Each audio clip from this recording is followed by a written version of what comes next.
Ibu, kaulah wanita yang mulia, derajatmu 3 tingkat dibanding ayah. Assalamualaikum warahmatullahi wabarakatuh. Saudara-saudaraku yang dirahmati Allah Subhanahu wa Ta'ala, ketemu lagi dengan Kang Usep dalam channel Kisah Bertutur Kang Usep.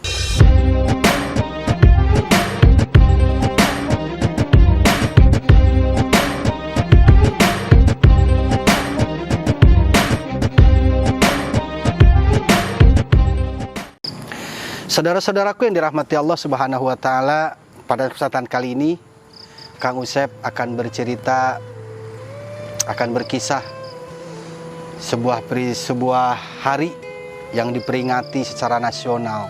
Kemarin tanggal 22 Desember ada Hari Ibu. Sosok ibu, Masya Allah, adalah sosok yang dimuliakan oleh Allah Subhanahu wa Ta'ala, bahkan oleh Rasulullah Sallallahu Alaihi Wasallam. Ketika ada seorang sahabat bertanya kepada Rasul, "Ya Rasul, siapakah orang di muka bumi ini yang harus paling aku hormati?" Apa jawaban Rasul? Ummuka. Lalu siapa ya Rasul? Kata sahabat, ummuka. Lalu siapa lagi ya Rasul? Rasul tetap menjawab yang ketiga kalinya, ummuka. Lantas siapa lagi ya Rasul? Baru yang keempat Rasul menyebut abuka. Saudaraku yang dirahmati Allah Subhanahu wa Ta'ala, sosok ibu ini menjadi sangat luar biasa.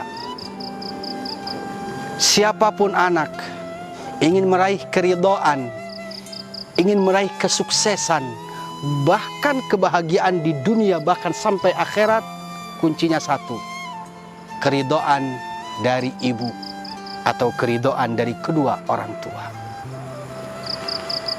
Saudaraku yang dirahmati Allah Subhanahu wa Ta'ala, tentang kisah ibu ini Kang Usep ingat sebuah kisah. Seorang ulama, Syekh Al-Imam Zainuddin Al-Malibari, di dalam kitab Irsadul Ibad, dari halaman 155 sampai 156. Di situ ada kisah.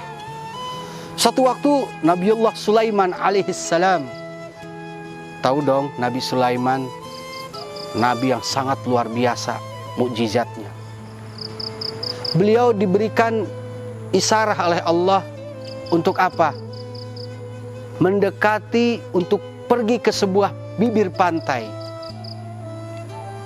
Kata Allah Subhanahu wa Ta'ala, "Wahai Sulaiman, pergilah engkau ke pinggir pantai. Aku akan menampakkan salah satu tanda kebesaranku," kata Allah. Setelah mendapatkan wahyu tersebut, akhirnya Nabiullah Sulaiman mengajak beberapa orang-orang kepercayaan beliau, diiringi bala tentara. Sampailah Nabiullah Sulaiman di bibir pantai. Kemudian Nabiullah Sulaiman, ini kehebatan mukjizat Nabiullah Sulaiman, beliau sanggup memberikan perintah kepada makhluk di luar manusia, namanya Ifrit. Ada yang kenal sama Ifrit? Ada, di mana? Di grup WA. Ifrit ini diperintah oleh Nabi Sulaiman, "Wahai Ifrit, pergilah engkau ke dasar laut.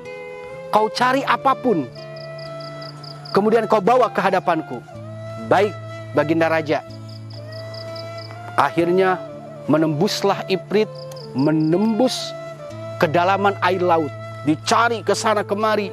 Kembali Ifrit. "Bagaimana Ifrit?" "Mohon maaf Tuan Raja, wahai Nabiullah, tidak aku temukan satu apapun." "Oh begitu?" Akhirnya Pak, untuk kedua kalinya, "Coba pastikan lagi." "Baik ya Raja." Turun lagi, menembus kedalaman laut. Kembali lagi, sama juga. Akhirnya apa?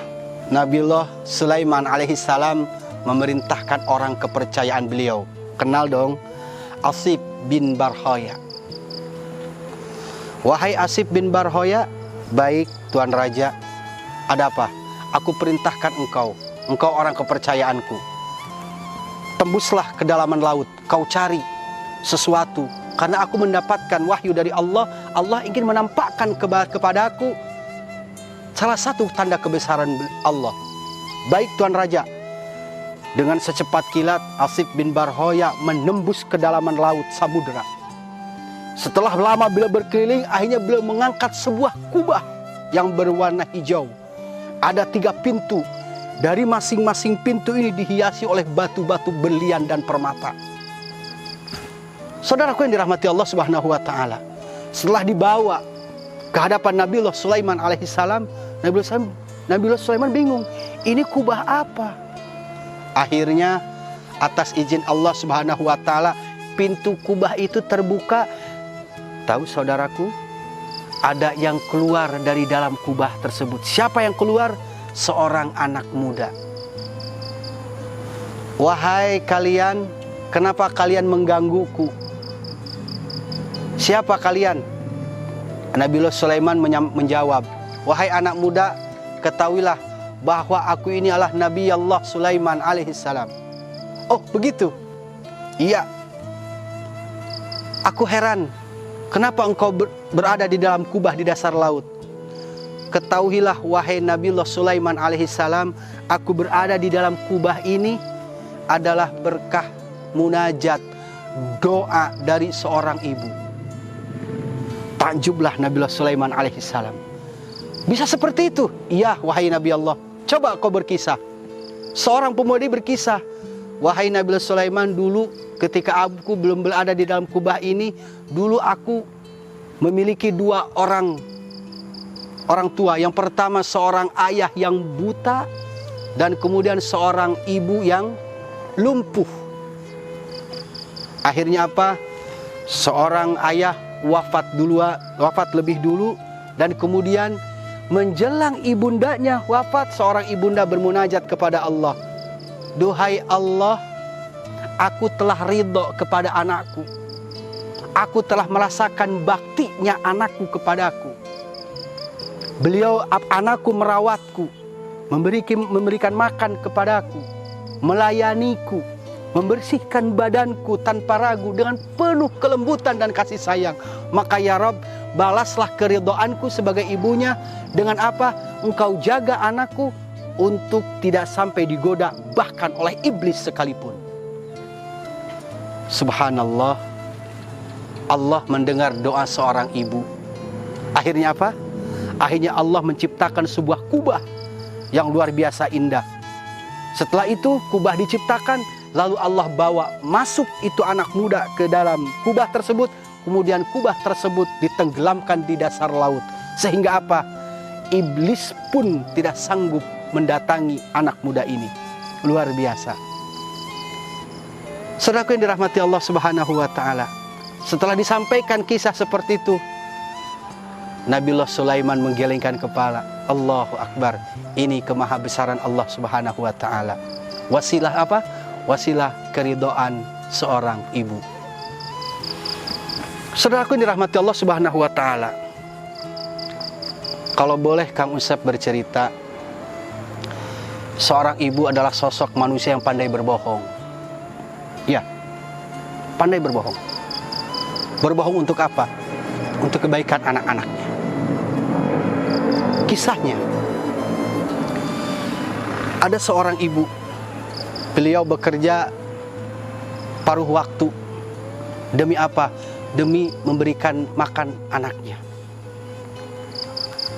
Beliau kerja di tempat orang yang bergelimang harta, menjadi seorang pembantu.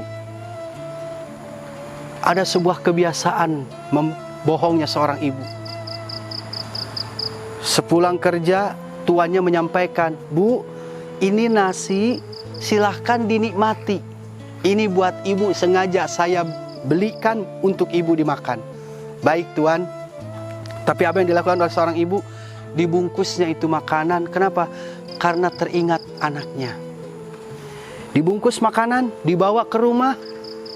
Ketika si anaknya itu pulang dari sekolah, terlihat dari luar rumah, dari dalam rumah, anaknya sudah mau nyampe. Apa yang dilakukan seorang ibu? Mengambil satu butir nasi, kemudian ditempelkan di bawah bibirnya. Allahu Akbar walillahil hamd. Anaknya datang, "Assalamualaikum ibu." "Waalaikumsalam anakku." "Baru pulang sekolah?" "Iya." Cium tanganlah anaknya. Akhirnya apa? Setelah itu, "Nak, makan." "Wah, makanan enak ini ibu." "Iya." "Ibu sudah makan?" "Sudah nak, ibu sudah duluan." Si anak melihat, oh iya, itu ada nasi di bawah bibir si ibu. Saudaraku yang dirahmati Allah Subhanahu wa Ta'ala, seorang ibu rela berbohong untuk kebahagiaan anaknya. Ini menjadi pelajaran buat kita untuk menjaga hatinya ibu untuk senantiasa bahagia, ridho terhadap kita sebagai anaknya. Dengan cara apa? Pengabdian kita kepada seorang ibu. Allah ridho ketika orang tua kita ridho.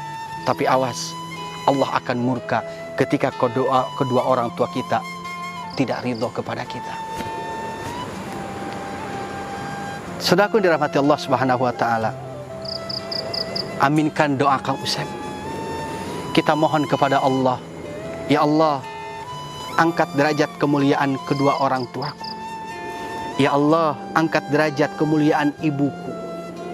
Ya Allah, bahagiakan di sisa usia ibunda kami. Ya Allah, sehatkan, bugarkan di sisa usia ibunda kami.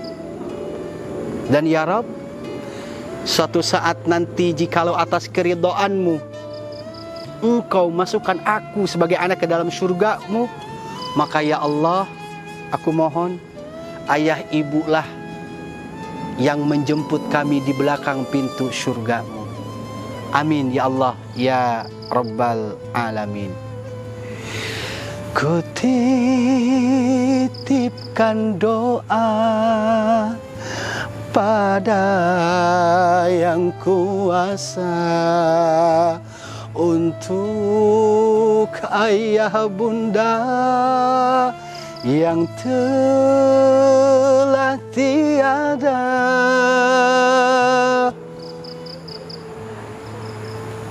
Rabbighfirli wali walidayya warhamhuma kama rabbayani shaghira. Assalamualaikum warahmatullahi wabarakatuh.